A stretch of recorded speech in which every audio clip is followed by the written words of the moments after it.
Order! Order! You are an incorrigible delinquent at times. Behave yourself, man!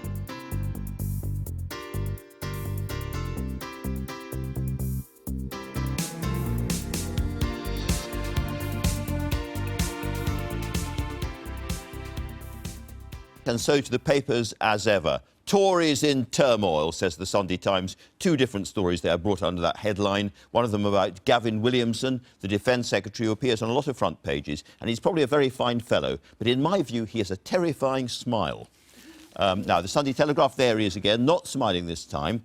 Williamson, we'll talk about that story in great detail. Mandarins forcing May into Brexit betrayal is their main story. And that, to be clear, is not about either oranges or Chinese officials, but number 10 apparatchiks. We'll talk again a bit more about that. And then I was mentioning Piers Morgan and his great Trump interview, Trump's snub to PM over Brexit. That is the substantive story this morning from that interview, and you'll see a clip of that later on, and I will talk to Piers about it as well. And finally, there's The Observer in its new truncated form. And their main story is that the top academy schools sound alarm as cash crisis goes. And when you talk to people around the country, more and more people are saying, actually, school budgets, that's the real story that people like me on the TV are not talking enough about. So much to talk about. Where are we going to start? Let's start with that story, Isabel. Tories in turmoil. And I know what you mean about Gavin Williamson's smile. In fact, I remember seeing Gavin Williamson after Theresa May's awful, disastrous speech at the Tory party conference, when you would have thought that Gavin Williamson, then the chief whip, would be looking ashen-faced. And he was actually grinning, and I thought I was very bemused by this. But today I suspect he'll be smiling a lot less, because he is all over the Sunday papers for the wrong reasons. A man who has been relishing manipulating the media to his own advantage in actually a way that I've found quite astonishing to watch, and has been very impressive in the way that he's been getting his case out for more money for the armed forces. Basically, he's lobbying for cash. He is indeed, and it's, you know, a lot of people within the Tory party are very pleased about that. You know, they feel this has been a long time coming. But now he has misstepped, I think. There's been a serious error of judgment here, and he is all over the papers over this long time ago, this apparent office romance that he had, and all the questions that he has opened up about whether he's told the full version of events. Now, he denies lobbying and stuff. I suppose there is a real problem, Sam. If you're a cabinet minister and you have a passionate cause you believe in, whether you're Boris Johnson on the NHS or Gavin Williamson really thinking our armed services are underfunded, and you go out there and try and campaign publicly, we all say, aha, he's manoeuvring for the leadership. So you're damned if you do, damned if you don't. And I think in this case, there is just the odd sign and the odd conversation and the odd person in Westminster who seems to indicate that in the case of Gavin Williamson, that's probably true, that in the event of a future vacancy, he might well go for it. And when that happens... How did he get into this elevated position? Who suggested Gavin Williamson as the new Defence Secretary? Can you remember? When you look around our cabinet of titans, it is hard to work out quite who might succeed Theresa May. And I think quite a lot of people around that table harbour private ambition. And when you harbour ambition, that brings with it enemies, and the variety of the stories on the front pages suggest that Gavin Williamson does have a number of people who are gunning for him, and that's going to be tricky. Now, the moment that your ambition goes up, so does the media intensity, and I suspect if he is serious about any kind of campaign bid, this is just the start of what going for the leadership feels like. And it hasn't gone very well to start with. Sonia, nonetheless, he had that absolutely terrifying story, as terrifying as his smile, about the Russians going to kill thousands and thousands and thousands of us by targeting electrical stations and power stations and so forth. The Russians then mocked that as a kind of Monty Python story. What's your view of the reality there? Well, you've got security officials, unnamed sources in some of the Sunday papers today coming out and saying, actually, he was disclosing intelligence here that shouldn't really be on the front pages. And I think there's some feeling in the Conservative Party that, you know, in going for that very prominent splash, saying this about Russia, Williamson was just trying to distract from, from allegations that papers were making. And I don't think that that's a very good look. I think, you know, when it comes to sort of the substance of the allegations. I think, you know, he's now put himself in a position where he gave that interview to the Daily Mail this week. I think if that account stands, and it's found that account stands, I think it's fine. I think this will go away. But I think if he's found to have lied about anything, there are sort of allusions in some of the Sunday papers this weekend that perhaps, you know, there was a harassment, a disciplinary harassment case involved. We don't know this stuff, so we'll have to be very careful. We don't know it. Yep. Nonetheless, and it's also probably objectively true that the Russians have leapt ahead in terms of their military technology, and we are falling back. So that is true as well. It's probably just worth pointing out, if you look at this allegation that he may or may not have relied on intelligence when giving this Telegraph interview, who is doing the accusing? Well, there are a lot of anonymous quotes in the Sunday Times piece, but it says that the Foreign Office made a complaint. Who runs the Foreign Office? Boris Johnson. Oh, so he does. There you go. It's really, really intriguing and skullduggery all over the place. And it's all, of course, deeply connected to the Brexit story, which I think you're going to pick up now, Sam, from the Sunday Telegraph. Absolutely.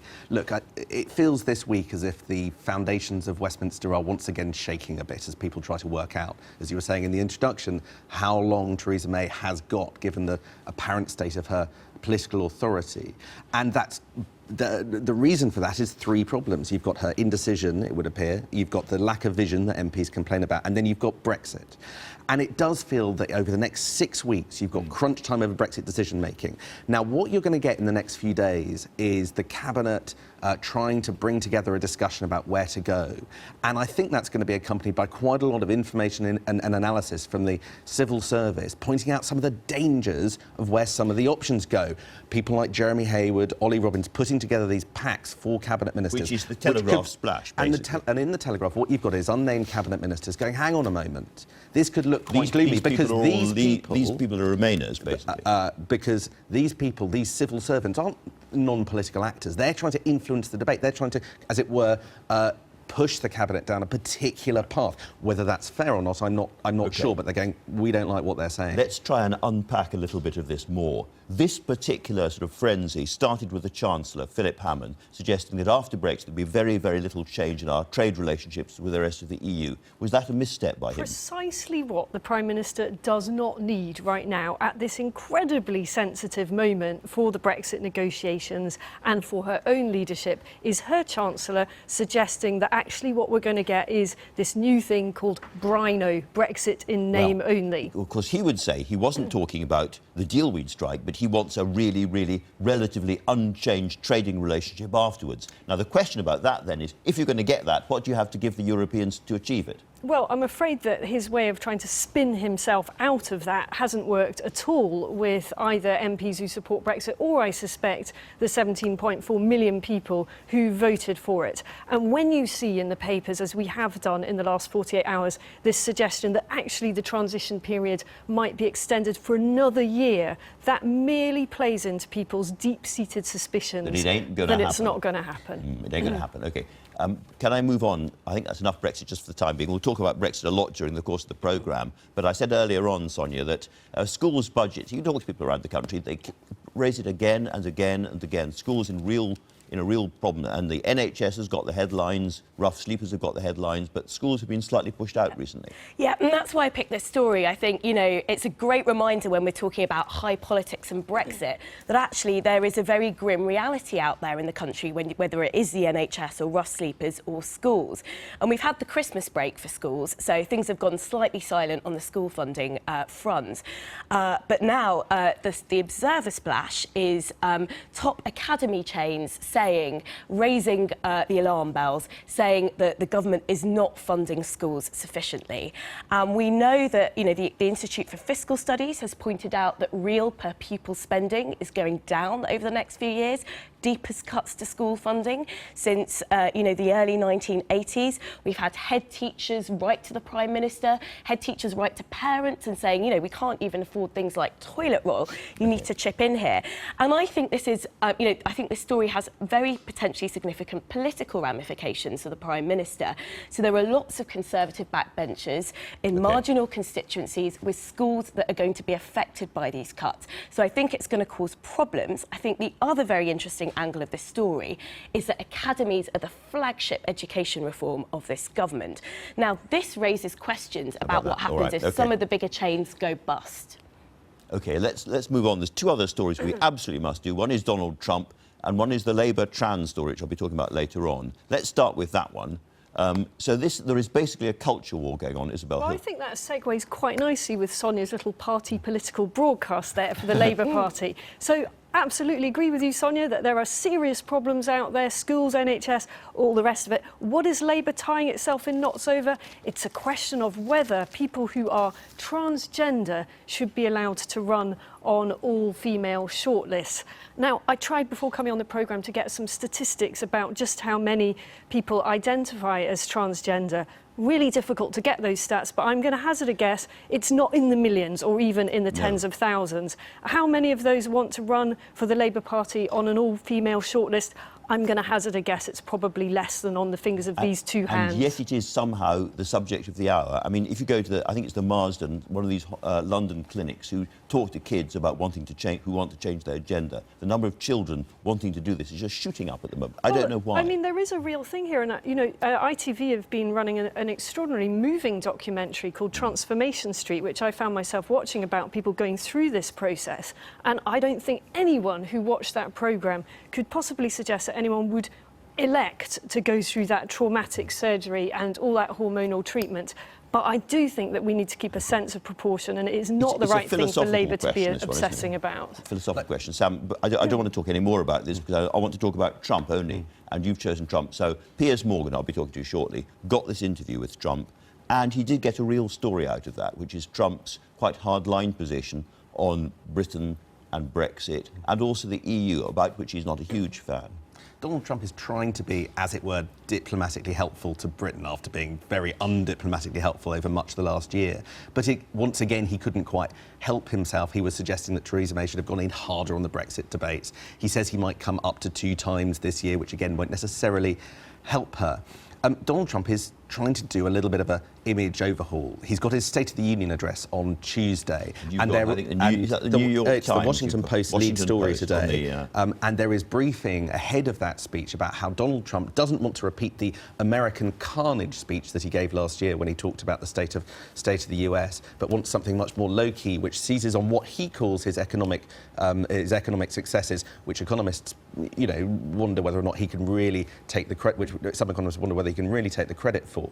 But can we see a lower-key Donald Trump that just gets on with the job? I don't know, maybe Theresa May gave him some tips. An extraordinary question to end on. A lower-key Donald Trump, very hard to get our heads around. Thank you all very much indeed for that. Let's take a look at what's leading the papers today, starting with the Sunday Telegraph. It reports that civil servants who favoured Remain in the EU referendum are forcing Theresa May into a soft Brexit. On the front page of the Mail on Sunday, US President Donald Trump has criticised Theresa May's handling of those Brexit negotiations.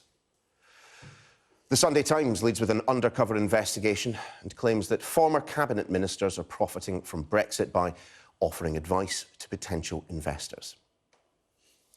The Observer reports that 60% of schools in the government's flagship academies programme are warning that underfunding is putting their existence at risk. And the Sunday Express, it leads with the government's plan to crack down on rogue parking firms. I sincerely appreciate that particular initiative by the government anyway. Joining me to discuss all of the stories, well, the ones that they like anyway, the broadcaster and former SNP MP John Nicholson, Labour commentator Aisha Hazarika and editor of Brexit Central, Jonathan Isby. Lovely to see you all. Very good morning. And Jonathan, we're going to start with you, shall we? Inside the Observer, there are some issues around Brexit at the moment, are they? Yes, well, I picked out the piece by Toby Helm, the political editor of the Observer, who's done a bit of a curtain raiser on what's going to be another big week for Brexit. It seems like every week's a big week for Brexit at the moment, frankly. But on Tuesday and Wednesday, as you know, you've got the House of Lords debating the withdrawal bill. You had Lady Altman and Tim Bell on earlier. And he reports that a record number of peers are going to speak in this debate. One of them tells him it's all going to be great fun. Well, frankly, it shouldn't be all that much fun because we had a referendum that decided that the people wanted to leave the European Union. And there's a concern here that a lot of peers, and Lord Adonis has become the self-appointed leader of the anti-Brexit faction in the House of Lords, who basically want to try and wreck this bill, which is delivering on the will of the people from the referendum. You missed Baroness Altman. I mean, she was saying it's just going to be an incredibly constructive process. This is what the second chamber is for. Well, the second chamber is there to revise and advise the government not to block legislation which has effectively been given a mandate bigger than ever before. The second chamber seems to be here to save us in this particular context, because one recurring theme in all the papers today is Brexit chaos, just how badly wrong the whole process is going. Because, of course, you're absolutely right. People did, at least in England and Wales, vote for Brexit, but they didn't vote to become poorer. And the problem about Brexit is it is so chaotic. Our ministers have absolutely no idea what they're doing in the UK government, and that's a theme of all the papers. And, I mean, just to pick up on that, I think, you know, we talk a lot about the concept of take back control, which was a big mantra. And actually, it is not ignoble for our own parliament, our own secondary chamber, to scrutinise in the way that they see fit. And picking up on what you said, you know, there's even deep division within the cabinet about what Brexit should look like. You had David Lidington out this morning basically saying, look, we've got to minimise the disruption to businesses. As John said, nobody voted to be poorer. And, you know, our economy, we've just come through a huge financial sort of downturn. Nobody wants the economy to suffer. Well, businesses are seriously worried about what's Let's remember the happening. growth figures from last week that showed growth again in the last quarter of last year. Every single projection of Project Fear from before the referendum has been completely disproven. The economy is on a stable footing. And as for the House of Lords... Just to come back on that, the initial figures are absolutely right on growth, but don't forget we've seen the longest period of wages stagnating for a very long time, and people are really feeling the squeeze on their living standards. I just want to keep us on the Lord's angle to the whole Brexit story. Now, it seems to be clear that they're not going to block it, but the way in which they send back the EU withdrawal bill will not be the way in which it arrived in the upper house. The government's vision of Brexit will be amended. What is the government's vision of Brexit? I think that's one of the crucial questions. When I was an MP, I was on the Select Committee, the Culture, Media and Sports Select Committee. We were doing a Brexit report, which has been published this week, and we went to the Bundestag quite often, and we talked to German politicians. And the thing they said time and time again is there a secret plan? You know, is there something that we don't know about? Or are your ministers really as chaotic as they appear to be? To which my response was, no, they really are as chaotic as they seem to be. I mean, if you listen to David Davis being cross-examined about Brexit, it is deeply embarrassing. He has no clue. Leave the Brexit what result he wants. Leave the Brexit bulldog alone, Aisha, and take us inside the Mail on Sunday. Well, problems within the Conservative ranks, I think everyone can see. And that actually flows from the, you know, sort of mixed messages on sort of Brexit. So Theresa May, she went from being that difficult woman to everyone calling her poor Theresa May now. She's constantly beleaguered. And today she gets quite a stern warning from Grant Shapps, former Tory chairman, who says, look, the clock is ticking. Either shape up or you're going to face a vote of no confidence. And, you know, over this last week, we've seen lots of rumours swirling about letters being sent to the 1922 committee. And it's not just Grant Shapps. There are other very sensible figures in the Conservative Party who don't normally cause trouble. People are quite moderate. Johnny Mercer, you know, who's seen as quite a rising star, he has backed this as well. And the one thing that is absolutely clear is that the Tory party is an absolute divided mess at the moment. The sort of kind of contest for the leadership has already begun. Yeah, but not falling apart in the way in which the major government did. Not yet, anyway. Well, not yet. But I mean, look, you've got Gavin Williamson on manoeuvres. You've got the front of the Sunday Times. You've got the Chancellor, who's got a very different message from the Prime Minister on Brexit. You've got Boris Johnson, who's constantly just trolling Theresa May the whole time, and the whole thing is a mess. But the reason, of course, why they're reluctant to knife the Prime Minister, because, as you know, the Tories are so obsequious in public and so vicious in private when it comes to their leadership, is that list there in the Daily Mail of possible contenders. That does not look like Britain when you look at these faces, and they're worried that if they ditch Theresa May, somebody worse could come along, and that's why they're holding their hand. Look, I think Grant Shapps calling for her to go or to name the date is very old news, because I think he said it last October or November. But the letters are stacking up. And I think the media enjoy stoking up this so-called Tory turmoil, but I think it's overdone. And if we talk about divisions, your party, Aisha, the Labour Party, last time there was a vote, Jeremy Corbyn had 40 of his MPs back him and 100-odd against him. Look, I've been very critical of Corbyn, but you answer me this question honestly, Jonathan. Who is more stable in their leadership in the party, Jeremy Corbyn or Theresa May? I think Theresa May is not in as strong a position as she was before the last election. Do you remember the election campaign? Strong and stable. Who looks at this beleaguered Prime Minister and thinks she represents strength or stability? I want us to finish briefly, if I can. I want to finish it briefly, if I can, on a story which I'm sure will unite you all. The Express, page 5. Donald Trump. Oh. Should he be getting an invite to the royal wedding? I think of course he should. It's entirely up to the couple to decide who they invite, and certainly I don't think he should have an invite as well. Well, Trump says, doesn't he, in that hard-hitting interview that he did, a really no-holds-barred... Sorry, this is the point at which I kind of do a turn to camera and go... like a fourth wall kind of thing, interview, really, where Piers Morgan left him on the ropes. He said that he hadn't had an invitation. Well, it's hardly surprising given what he's said about the royal family. Absolutely. And of course, Meghan Markle says that he is a misogynist. So I don't imagine he'll be sitting on the front row. I would love it if they just trolled him massively. I'd love it if they didn't invite him, but invited Obama, Obama the best man, and invited Hillary Clinton as well. Very briefly, isn't it about time? Of course, there are some things that he has said which many people will take affront at, more than affront, in fact. But he's the President of the United States. And if there is a visit in the diary, it should be allowed to go ahead. He's Islamophobic, he's racist, he's called countries, African countries, the S word, homophobic. He's retweeted Britain first. The people in this country have spoken, there will be riots in the streets. So I think, to quote the Brexit campaign, I think it's time Britain took back control. And Meghan doesn't want him. That's the key. And Meghan looks as if she's quite gutsy in this whole wedding planning, because she said that she's going to give a speech. It's against royal tradition, but she said her dad's a bit nervous about speaking in front of the Queen, and so she's going to get up there and Gaed Laldy herself, and she's going to deliver a speech paying tribute to Harry.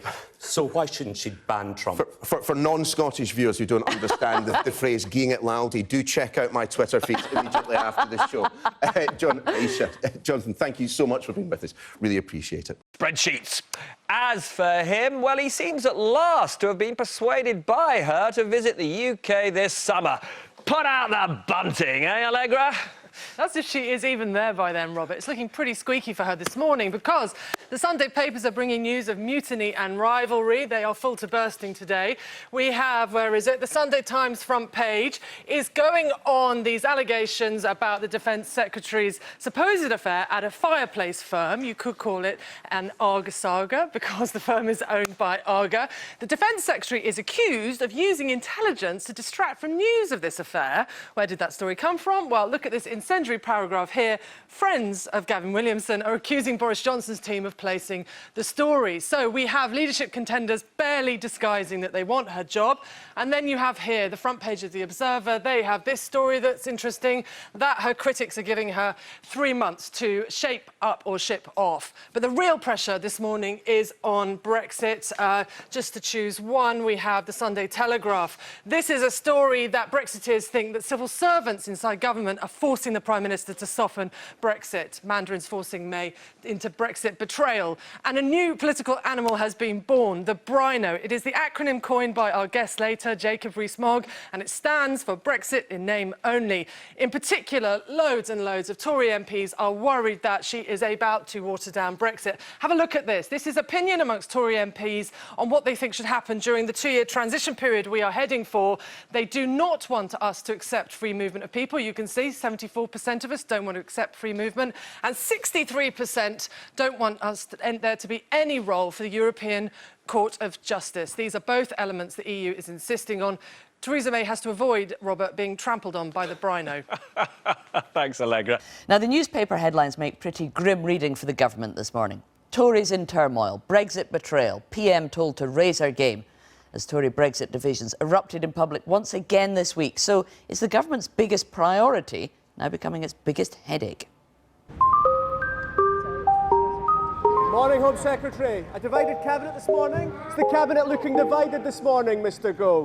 A new cabinet since that modest reshuffle, but still the same old Brexit splits. How did your demand go down? Foreign Secretary Boris Johnson, who spent so much time in that infamous bus promising extra money for the NHS, went off brief at the cabinet meeting on Tuesday, pushing the government to honour that much maligned pledge. Do you want to be the Chancellor, Foreign Secretary, or perhaps Health Secretary? The Chancellor, Philip Hammond, was in Brussels, from where he sent a swift rebuke. Mr Johnson is the Foreign Secretary. I gave the Health Secretary an extra £6 billion at the recent budget. And Labour leader Jeremy Corbyn piled in at PMQs on Wednesday. Does the Prime Minister agree with the Foreign Secretary that the National Health Service needs an extra £5 billion?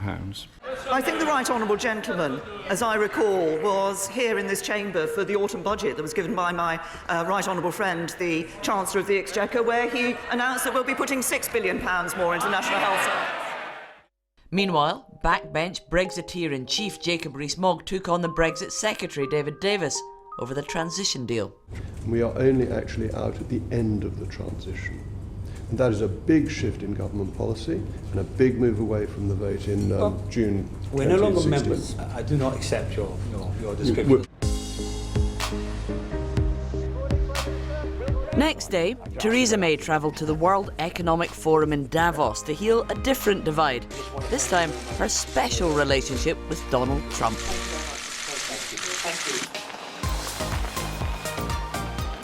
Her Chancellor, also in the Swiss Alps, described only a modest change in Britain's relationship with the EU. Now he was the one being rebuked by furious colleagues as well as his boss. David Davis insists the Cabinet are united as they all want a good deal. There is no difference between the Chancellor and myself, and indeed the Prime Minister, in terms of that we both want a Brexit which serves the British economy and serves the British people. The EU will set out their bargaining position for phase 2 of the Brexit negotiations tomorrow. But can we find an agreed British response? So to discuss the implications of all of the week's events, I've got my expert panel here with me. Welcome, all of you.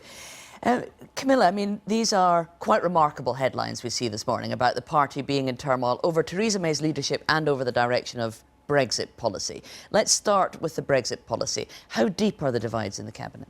I think they're very deep, and I think that actually the tide has turned a bit in the last week. Normally, when you're in the lobby and covering these issues, there's an element of underlying hysteria, but I think there's quite a lot of people on both sides of the Brexit divide now, scratching their heads, looking at some of the editorials that we saw in the week about the Tory party, particularly one mentioning that, referring to Theresa May as a Wizard of Oz character.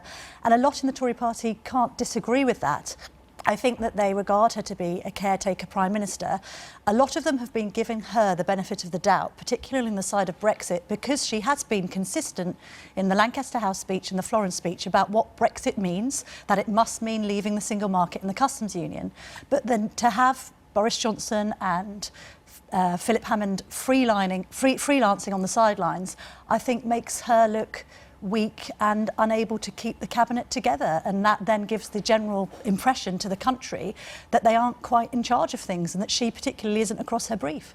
And the key question at the heart of that, Raphael, is who is it, which of these Cabinet Ministers that we hear expressing their opinions about what Brexit should look like are reflecting the Prime Minister's opinion on this? Does she agree with Philip Hammond that there should only be very modest changes after we leave, or is she looking for more significant divergence? Do we know what the Prime Minister thinks? This is absolutely critical because we talk about Brexit divisions, but actually we're used to thinking about a Brexit division being sort of Remainers and Leavers, people who think it's a good idea, brilliant idea to leave the European Union, and people who think ideally we wouldn't. But that's not really the division we're talking about here. What's actually happened is there's a group of people in government who have really now focused on the practical, technical difficulty of what is required to get Britain safely out of the European Union. And they, for the most part, and I would include the Prime Minister in that, have understood it's a long incremental process. You want a transitional arrangement which looks pretty much like the status quo. quo. And then, if there is going to be divergence from European Union rules, it will be, again, incremental and gradual. And we get the impression that the Prime Minister has more or less signed off on that approach because she's quite a cautious person. Now, the problem is, what the Chancellor did was he said it out loud. He had the kind of the chutzpah, the temerity to say, look, this is the plan, everyone.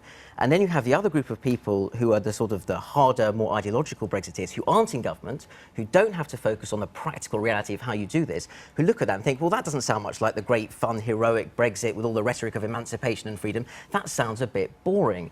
And so, actually, that tension, when you listen to what some of the critics of the Prime Minister from the sort of hard Brexit position are saying, it's really not obvious what they're actually asking her to do. What they really want from her is a sense of clarity and a sense of whether or not she can actually have the sort of, as it were, the confidence to stand up and say, no, what the Chancellor said is absolutely right. And they're pushing her to test whether she will do that. And she quite clearly doesn't want to do that because she doesn't want a huge tsunami of cry of betrayal coming from the right of her party. And so, Richard, I mean, it's almost an impossible bridge for Theresa May to try and cross, isn't it? How on earth can she reconcile all of these different views of what Brexit's going to look like at the point at which we're going to have to start laying out what Britain's approach to the future relationship will be? Yeah, well, that's precisely the problem. I mean, the divisions within the Conservative Party are seemingly irreconcilable, and that's fine. I mean, that's their own problem to sort out, but it's actually become a national problem because they're doing it while in government. So they've got a chokehold over us while they're falling apart, which I think is, you know, completely irresponsible. But in terms of where we're going to end up, I think actually we all know where we're going to end up. It's like we saw from phase 1 of EU that actually everything was conceded to. The soft Brexit model was conceded to and what was agreed to during the parameters of phase 1. And it seems like, do we really have to go through this all again, this pretend and this bickering and this fighting, when we know that in the end we're going to end up with a situation that is a soft Brexit, because that's where the major constituency is, both in Westminster and in the country. Well, we've got a couple of guests on the programme who I think might disagree with your analysis of where we're likely to end up, but we will come back to you guys later on the show.